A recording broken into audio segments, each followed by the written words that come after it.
Hello everyone, welcome you all again in this course. In the previous video, we discussed about how to set up your API, the AI development environment, and we fetch the AI to use in this particular model. So now in this video, what we are going to do, we are simply going to build first AI agent. So for that you have to use your API key. So make sure you have your API key, and if you haven't enabled it, so make sure you enable go first and enable it, then come here to watch this video, because without API key you will not be able to make your first AI agent demo. So here I will going to use a Grok API for to make this AI agent. So first of all, what we are going to do, simply you have to type from .env import load underscore .env. Okay. Then what you have to do, simply you have to run this code. Yeah, it runs correctly. Also, if you find any query while running the program, simply you can go to the file and simply here in the guides you can find all the help whatever you are want. So now we will again type load.env, and here we will type override is equal to true. So here this code will give our output that is our API is connected with this or not. If yes, then it will write true, or if not, then it will write false. So as I have already created my my API key in this .env file, so make sure you have already done. And one thing you have to make sure that whenever you are writing your API key by variable name, that is Grok underscore API underscore key is equal to your API key, when you paste it, make sure before or after is equal to, you do not have to make space, simply keep it continue, otherwise it will give errors. So here, yeah, true, it means my code is working. Now what we will do here, I will import something, import OS, then I will simply type Grok API key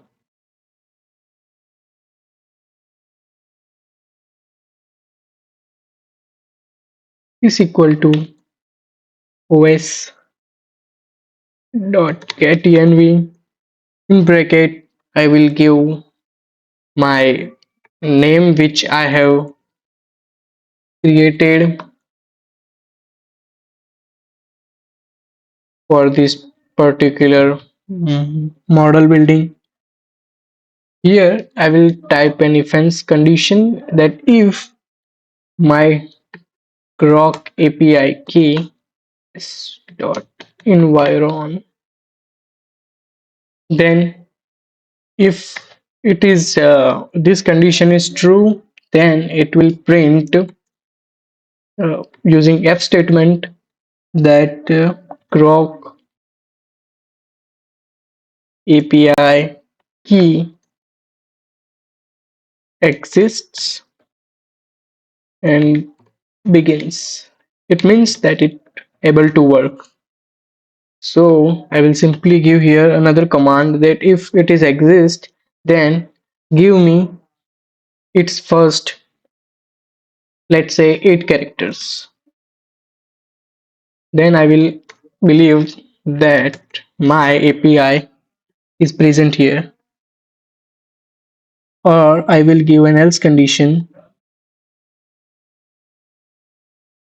and print that Grok API key is missing, and another instruction that set Grok API key in your .env. Okay, so now let's run this. Let's say what output it's giving, and this one. So now let's run. Yes, our Grok API key exits and it begins with this later. I think JSK underscore is default. That's same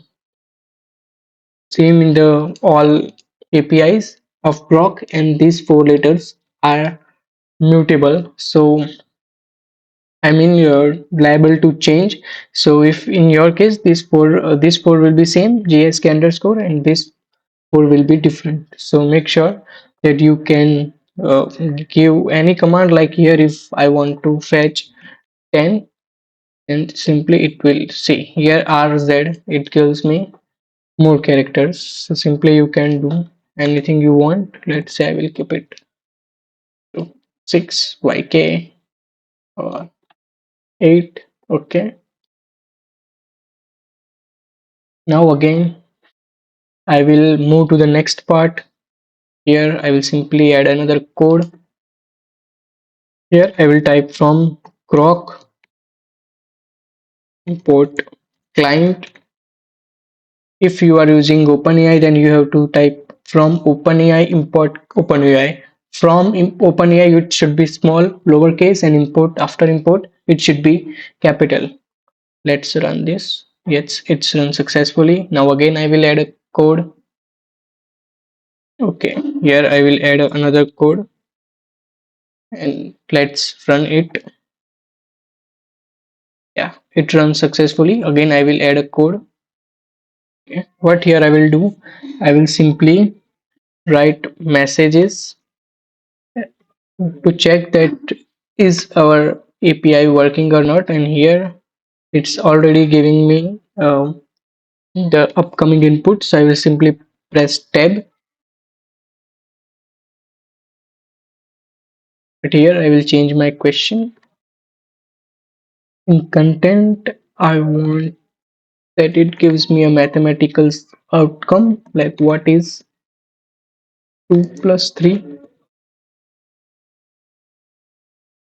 Let's say is it able to answer it or not. Okay, it runs. Now I will type a code that would be unique. That means in your case it will be a different, and in my case it would be a different as I am using another API key. If it's your like DeepSeek or OpenAI or any other like Mistral, you can use yours. Here I will type my code. Now I will simply run this code. Let's see if it is giving me output or not. And here it's giving me output as 5. Let's change the code here. Let's say 20, here 123. Let's run first of all this, and now this. Here it's giving me 143, and that is correct. So it means our first model, we have completely successfully built our first model and it's working. So congratulations. In the next video we will discuss some LLM workflow. So let's meet there. Till then, stay happy and keep building. If you have any question or any doubt, feel free to ask in the comment section below. I will answer you as soon as I can. Thank you for watching. Bye and have a nice day.